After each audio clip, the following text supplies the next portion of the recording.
They said the Americans had lost their minds, charging Shermans into Panthers and Tigers. It was suicide, until 12 German tanks went up in flames.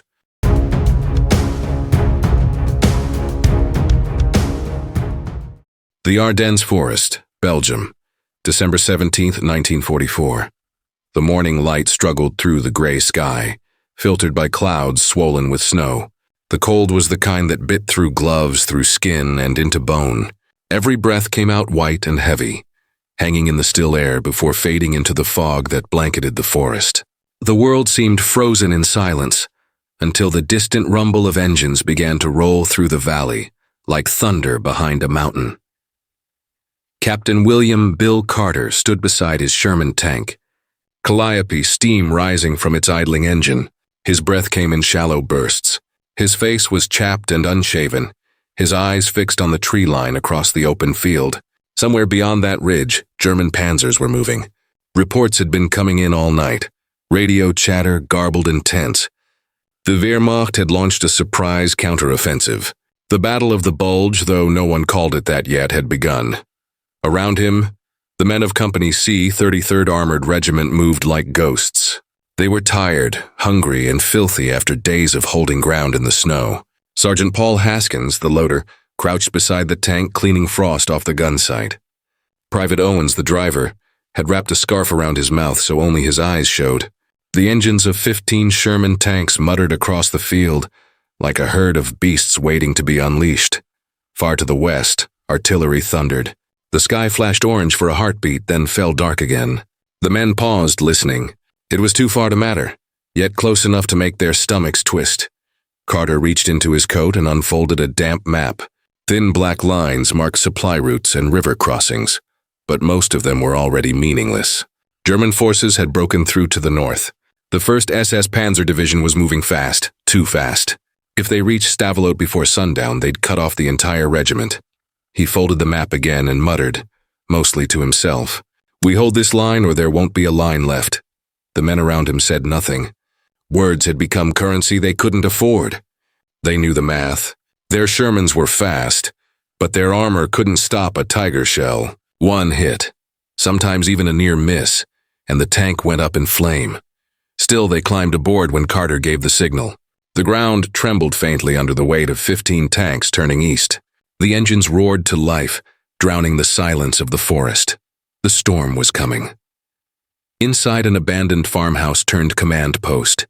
The air smelled of damp wood, oil, and burned coffee. The windows were shattered, covered with makeshift tarps that fluttered in the wind. A small coal stove hissed in the corner, fighting a losing battle against the cold. Around a rough table, 7 men stood over a map lit by a single lantern. Captain Carter leaned forward, one hand pressed on the paper, the other holding a pencil. His voice was low but sharp. "The Krauts are pushing through Trois Ponts and moving toward Stavelot. If they reach the bridge here," he tapped the map with the pencil, "they'll slice through the entire line like a goddamn butcher knife." Lieutenant Frank Dorsey, his executive officer, shook his head. "Sir, we're outnumbered, outgunned, and low on fuel.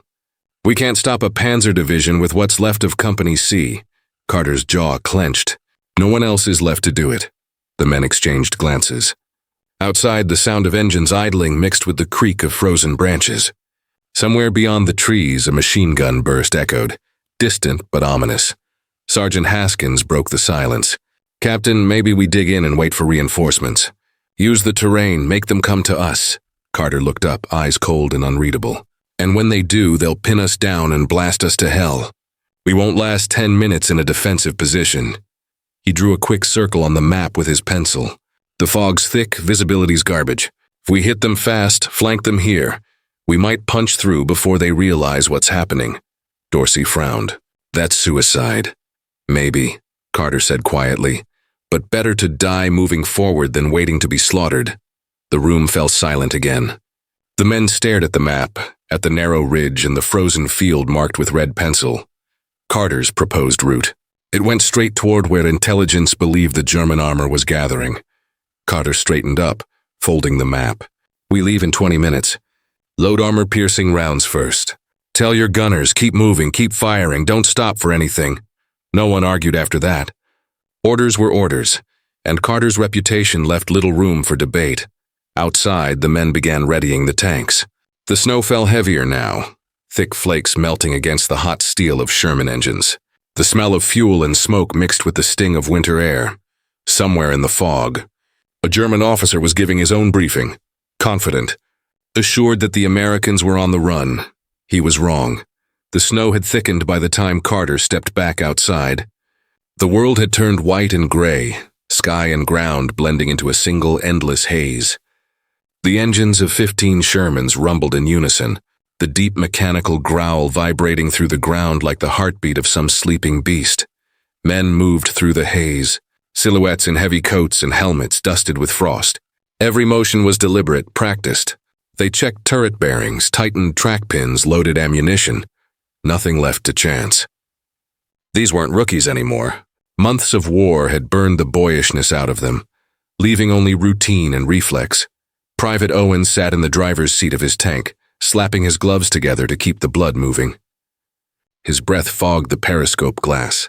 Beside him, Haskins fed shells into the rack, armor-piercing, high-explosive smoke rounds.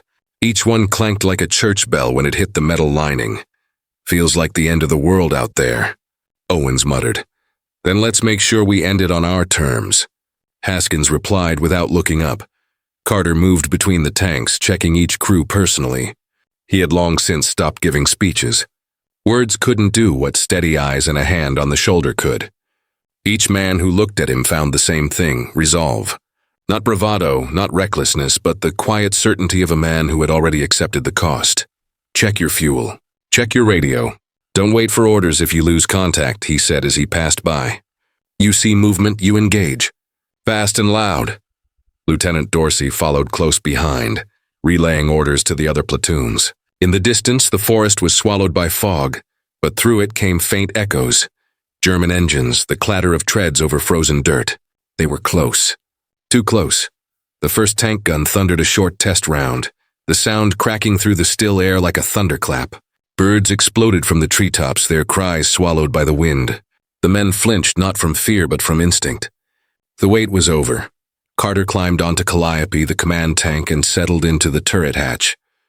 The radio hissed faintly in his ear. Company C, roll out, he said. One by one, the Shermans began to move. Tracks crushed the frozen crust of snow, leaving deep grooves that steamed where the metal met ice. Their silhouettes vanished quickly into the fog, only the roar of engines marking their passage. From above, the valley looked empty again, silent, cold, indifferent. But beneath that silence, war was stirring. The Shermans moved east, their engines growling like a pack of hunting beasts. Snow whipped across the frozen fields, cutting visibility to barely 50 yards. The fog was so thick it swallowed sound. Even the roar of the engines felt muffled, trapped between the trees. Inside each tank, the world had shrunk to a dim green glow from the instrument panel, and the metallic smell of oil, sweat, and gunpowder. The men spoke little. Every vibration, every sudden clank in the tracks made them twitch. Captain Carter's tank, Calliope, led the column. Through the periscope, he could see almost nothing, just the faint outline of another Sherman ahead, and the endless gray of the Ardennes beyond. His radio crackled with static. Visibility 0, sir. Feels like we're driving blind, came Dorsey's voice from the second platoon. Keep formation, Carter replied. If they're out there, they're hearing us too. He was right. Somewhere to the east, hidden behind a ridge and a curtain of fog, the Germans were listening. A squad from the 1st SS Panzer Division watched through field glasses as dark shapes rolled out of the mist. They counted at least 10 tanks, maybe more. An officer barked orders in clipped German and engines rumbled to life. Carter's gunner, Corporal Lee, squinted through the scope. Movement, 11 o'clock, maybe 300 yards. Could be trees, could be... He stopped. No, that's armor. Target? Looks like a Panzer IV, maybe 2. Carter didn't hesitate. Load AP. Haskins slammed a shell into the breach. Up. Fire. The first shot cracked like lightning, vanishing into the mist. A second later, a dull explosion echoed. Too soft. Missed or glanced off, Lee muttered. They're moving. Through the fog, muzzle flashes blinked, yellow bursts in the white haze. The Germans had seen them. A round screamed past. Calliope, tearing into the frozen ground and sending snow flying like shrapnel. Another slammed into the Sherman ahead, ripping through its side armor. The tank went up in a bloom of fire, a dark flower blooming against the white field. Carter gritted his teeth. Keep moving. Don't stop for them. The surviving Shermans surged forward, engines roaring, tracks biting into the snow. Visibility was gone. Only instinct and the sound of enemy guns guided them now. Lee fired again. This time the shell struck true. A flash, a plume of smoke, and the shape of a burning Panzer emerged from the fog. The first kill. But it would not be the last. The forest erupted. Muzzle flashes flickered through the fog like camera flashes in a storm. The air filled with the metallic roar of engines, the clatter of treads, and the violent hiss of shells ripping through frozen air. Every sound echoed and multiplied, making it impossible to tell friend from foe. Panzer on our right, someone shouted over the radio. 2 of them, maybe more. Carter's hand slammed down on the radio switch. All platoons break formation, zigzag and return fire. The Shermans split apart, vanishing into the fog in different directions. Snow sprayed under their tracks as they maneuvered, their turrets swinging left and right. Gunfire shattered trees, sending splinters whipping through the air.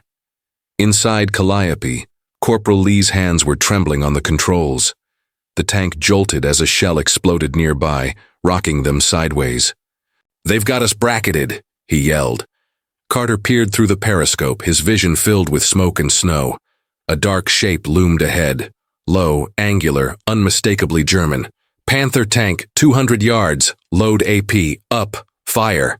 The round screamed out, slamming into the Panther's turret. Sparks flew. The German tank halted, smoke pouring from its side, but it wasn't dead yet. Its gun turned slowly toward them. "Reverse! Reverse!" Carter barked. Owens threw the Sherman into reverse gear, just as a shell tore through where they'd been a second earlier, the shock wave hammering against the armor. "Jesus Christ," Lee muttered. "Save your prayers for later, flank left," Carter ordered. They veered through the fog, circling around the damaged Panther. Carter knew their only advantage: speed and confusion. The Tigers and Panthers were stronger but slower to aim and harder to reposition. If the Shermans kept moving, they might live. The tank's engines screamed as they came around a cluster of fir trees. The wounded Panther sat still, turret half-turned. "Take the shot," Carter said quietly. Lee fired. The shell struck the ammunition. Rack! And the Panther exploded in a thunderous fireball that sent snow and metal raining down. Carter keyed the radio again. "This is Company C Command. Enemy armor confirmed. Multiple Panthers. We're holding them in the fog. Push through their flank before they regroup." "Copy that," Dorsey's voice came back, ragged but alive. "Moving now?" A Sherman roared past them on the left, its tracks throwing slush into the air. Another burst into flames on the right, a fiery silhouette disappearing into the haze. The radio filled with overlapping screams, orders, and static. The battle had turned into chaos, blind, deaf, and deadly, and in that chaos Carter found clarity. Through the fog and fire, the battlefield had turned into a twisted maze of wreckage. Flames licked the sky where tanks burned, black smoke twisting into the snow-filled air. The ground trembled constantly, distant explosions mixing with the closer, sharper crack of tank guns. Carter wiped soot from his periscope lens and stared into the chaos. He could make out flashes of muzzle fire to the north, where Dorsey's platoon was pinned. The radio was a mess of overlapping voices, half orders, half panic. Somewhere to the east, another Sherman went silent. "Sir, they're surrounding us," Haskin shouted over the roar. Carter didn't answer immediately. He looked at the map, pinned to the turret wall. Pointless now, but he studied it anyway. The terrain was open farmland ahead, broken by a ridge and a half-frozen creek. Beyond that ridge, intelligence had marked the German armor staging ground. If they didn't break through now, they'd be trapped. He took a long breath and keyed the radio. "All units, this is Carter. Listen up." His voice was steady, cutting through the static like a blade. "Forget the ridgeline. Forget holding position. We're going through them. A pause. Then Dorsey's voice, disbelieving. Through them? Sir, we'll be wide open. That's right, Carter said. They think we're running. Let's show them what running looks like. He didn't wait for a reply. Signal flare now. A green flare shot into the sky, its light distorted by fog and smoke. One by one, the Shermans turned toward it, lining up in a staggered wedge formation. Engines howled as throttles opened. Inside Calliope, every man knew what was about to happen. No one said a word. Haskins gripped the loader's handle tight, muttering a single curse under his breath. Lee adjusted the sight, eyes fixed forward. Owens revved the engine until the hull vibrated. Driver, full speed, Carter ordered. No stopping. Fire as you move. Roger that. Then the tanks surged forward. Snow and mud exploded under their treads as 15 Shermans broke through the fog like charging beasts. Cannon fire erupted in every direction. The Germans never expected it. American tanks rushing headlong into their formation instead of retreating. A Tiger fired from the ridge. The shell screamed past Calliope and blew a crater into the field. Carter's gunner answered immediately. One shot, then another. The second round hit the Tiger's turret ring, sending smoke pouring from its hatch. Keep pushing, Carter yelled into the radio. Don't stop till they break. The Shermans tore across the ridge, guns blazing, engines roaring like thunder. In the white inferno of snow and fire, the impossible had begun. A frontal charge against superior German armor. And for the first time that day, it was the Germans who hesitated. The charge turned the valley into a furnace of steel and smoke. The Shermans roared forward at full throttle, their tracks clawing through the snow while their 75mm guns spat fire into the haze. The fog glowed orange with muzzle flashes. Every explosion threw snow and earth into the air, transforming the white field into a storm of mud and flame. Carter's voice cut through the chaos on the radio. Left flank, press harder. Keep the line tight. To his left, Dorsey's platoon surged ahead, 3 tanks abreast, firing on the move. Their rounds hammered into the German line, some bouncing harmlessly off thick Panther armor, others tearing through lighter Panzer IVs. One German tank exploded so violently that pieces of its turret rained down like black hail. The Germans, caught off guard, scrambled to react. Their formation had been built for defense, not this suicidal rush. The Panzers tried to pivot their turrets, but the fog and confusion worked against them. Some fired blindly, their shells tearing through empty air. Others struck glancing blows that sent sparks across Sherman hulls but failed to penetrate. Inside Calliope, the sound was unbearable, an endless scream of metal and thunder. Lee fired round after round, his hands slick with sweat despite the cold. They're falling back, he shouted. Then we don't stop, Carter said. Another Sherman, Rosie, came up beside them, its commander waving from the hatch. We've got their flank, he yelled. Seconds later, a shell hit Rosie dead on, tearing the turret clean off. The tank vanished in a bloom of fire, the shockwave hammering Calliope's side armor. Carter didn't look away. Keep pushing. They surged over the ridge. The German line ahead was collapsing. Smoke shattered vehicles, men running between burning hulks. Carter spotted a Panzer reversing down the slope, trying to escape. Gunner 3 o'clock, range 200. On target! Fire! The Sherman's cannon barked. The shell struck just above the engine deck, punching through the armor. The Panzer burst into flames, black smoke billowing against the snow. The radio crackled again. Captain, right flank holding, but we've lost 3. Ammo's low. Carter wiped grime from his cheek. Stay in it. Use smoke rounds if you're dry. We're not done yet. All around him the battle raged, tanks circling, firing, dying. The ground was shaking, alive with thunder and flame. And through it all, Carter's voice remained calm, precise, unyielding. Because in this chaos, he finally had control. The ridge was gone. What had once been open farmland was now a graveyard of metal. Smoke crawled low across the ground, hiding craters and burning wrecks. Every few seconds, a shell screamed through the air, followed by the heavy thud of impact. The sound never stopped. It blended into a single, endless roar that shook the air itself. Carter's formation had broken apart under the chaos. He could see 3 of his Shermans still moving, their turrets sweeping side to side like restless eyes. The rest were burning or silent. The radio was half static, half shouting, voices demanding help, coordinates, ammo, prayers. "Dorsey, report," Carter barked, static, then, "We're still here. 2 tanks left. They're pushing hard from the tree line. Panzer IVs and infantry support. Hold them." "I'm coming to you." Calliope turned sharply, its treads cutting deep into the frozen soil. Ahead, figures darted through the haze. German infantry carrying Panzerfausts, machine gun. "Cut them down!" Carter ordered. The hull gunner opened fire, the M1919 chattering in brutal bursts. Snow and dirt erupted as bullets tore through the fog. The first 2 soldiers fell, but another team fired back. A rocket streaked out, slamming into the Sherman's right side. The explosion rocked the tank, showering the crew with sparks. "Hit, but we're good," Owens yelled. Carter's heart pounded, but his voice stayed even. "Back 30 yards, keep your gun forward." The tank reversed, engine screaming. Lee fired a high-explosive shell into the tree line. The blast tore apart a Panzerfaust team, scattering debris and fire through the smoke. Then came the real threat. Out of the fog, 2 Panthers emerged, dark shapes against the snow, their cannons lowering like predators spotting prey. Target left first. 200. Up, fire. The shell slammed into the nearest Panther's lower glacis, glancing off in a spray of sparks. The German gun fired back instantly. The round whistled past Calliope, close enough to make the hull shudder. "They're zeroing in." Lee shouted, "Flank right!"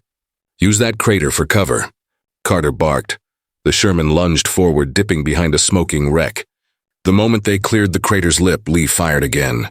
This time the shell hit true, punching through the Panther's side armor. A jet of flame erupted from its hatch. "One down!" But the second Panther fired. The blast struck just behind them, close enough to knock Carter against the hatch. His ears rang, his head spinning. Through the ringing, he heard Haskins shout, "Sir!" "We can't stay here." Carter forced his focus. "Then we don't," he growled. "We take the fight to them." And before anyone could argue, he ordered, "All surviving units, rally on me. We're going straight through their line." There was no strategy left, only momentum, fury, and willpower. The charge was no longer madness. It was survival. The last 5 Shermans formed up on Carter's command, their engines howling through the smog. The world around them was burning, black smoke twisting into the pale sky. Snow turned gray with ash. The German line ahead shimmered in the haze, half-seen silhouettes of Panthers, Panzers, and infantry, moving like shadows. Carter's voice came steady through the radio. "We've come this far, gentlemen. Let's finish the job." The reply was simple. "Roger that." Then the Sherman surged forward. The ground trembled as they accelerated, turrets rotating in unison. Cannon fire thundered from both sides, explosions ripping through the fog like lightning tearing open the sky. Calliope's gun roared, one shot, then another. A Panzer exploded ahead, its turret flying free, spinning through the air before crashing into the snow. To Carter's left, Dorsey's tank took a direct hit. The explosion lit up the fog, a blinding burst of orange. For a second, Carter saw the silhouette of his friend standing in the hatch before the fire swallowed him whole. He didn't let himself stop. "Keep going," he shouted into the radio. The remaining Shermans pressed through the smoke, shells slamming into their armor, tracks grinding over the burning wrecks of German tanks. At 100 yards, they broke through the enemy flank, a tiger. I loomed ahead, its massive gun swinging toward Calliope. Carter knew they wouldn't win a duel. "Hard left! Get behind him!" Owens threw the tank into a turn, the tread screeching. Lee fired 2 rounds in quick succession. One ricocheted. The other struck the Tiger's rear plate. The shell penetrated. Fire erupted from its exhaust vents as the behemoth shuddered to a halt. "That's 12 confirmed," Haskins yelled, voice cracking. Carter's radio crackled with fragments of reports. Panic in German, shouts of retreat. Through the periscope, he saw enemy armor pulling back toward the tree line. Their formation shattered. "We broke them," Lee breathed. "Not yet," Carter said. "Push them off the field." The Shermans advanced over the ridge, firing on anything that moved. Each shot echoed like a hammer on an anvil, until there was nothing left to hit. Only the hiss of fire and the ringing silence that follows destruction. For the first time that day, no one shot back. Carter opened his hatch. The air reeked of oil, smoke, and blood. Around him, burning wrecks hissed as snowflakes melted on their glowing steel. He looked across the valley, a wasteland of twisted tanks, black craters, and the faint shapes of men who would never rise again. Dorsey's tank burned quietly beside the creek, its hull split open. Carter took off his helmet and closed his eyes for a moment. Then he spoke into the radio, voice low, steady. Final. This is Company C. Objective secured. And for a few seconds, amid the ruin and the fire, the impossible had been done. The battle ended not with a cheer but with silence. The last echoes of cannon fire drifted away, swallowed by the snow-choked wind. Smoke hung over the valley in thick gray curtains, mixing with the frozen mist. The ground, once white, was now painted black and red. Captain William Carter stood atop Calliope, scanning the wreckage through binoculars. His breath came out in clouds, each one dissolving into the cold. The enemy was gone. What was left of them had retreated east, leaving behind twisted hulks of steel and scattered bodies. Below, the remaining Shermans idled in place, engines rumbling softly, like beasts that didn't yet know the fight was over. Of the 15 that had started the charge, only 5 still moved. Their hulls were scarred, armor blistered and bent. "Status check," Carter said into his radio, his voice rough. One by one, the replies came in. Bravo 3 operational. Bravo 5 tracks damaged, still mobile. Charlie 2 out of ammo but alive. Then silence. Dorsey's call sign never came. Carter lowered the radio slowly. Around him, his men climbed out of their tanks, blinking against the haze. They didn't cheer. They didn't speak. The air was too heavy for words. They moved through the wrecks, checking for survivors, pulling out the wounded when they could. The snow muffled every sound except the soft crunch of boots and the hiss of dying fires. Sergeant Haskins approached, his face blackened with soot. "We lost more than half the company, sir," he said quietly. "But the Krauts are pulling back. We held the line," Carter nodded once. "Make sure the wounded are inside whatever's still running." "We're not staying here," Haskins hesitated. "Sir, after all this, you don't think they'll counterattack?" "They will," Carter replied. "That's why we move before they do." He looked east. The fog was beginning to lift, revealing the full scale of the devastation. Burned trees stood like black skeletons. The smell of oil and metal filled the air, sharp and sour. Somewhere far off, a single engine sputtered, a dying sound that faded into nothing. Carter exhaled, his voice barely a whisper. "So this is what winning looks like." Then he turned toward his men. "Mount up. We're leaving this place before the snow buries it." The survivors obeyed. Engines coughed to life again, exhaust mixing with smoke as the column slowly began to move. Behind them, the valley of Stavelot was quiet once more, silent, broken, and waiting for the next war to come. The convoy crawled through the Ardennes like wounded animals. The sun hung low, pale and distant behind a veil of gray clouds. Snow fell again, thin flakes melting as they touched the still warm armor of the tanks.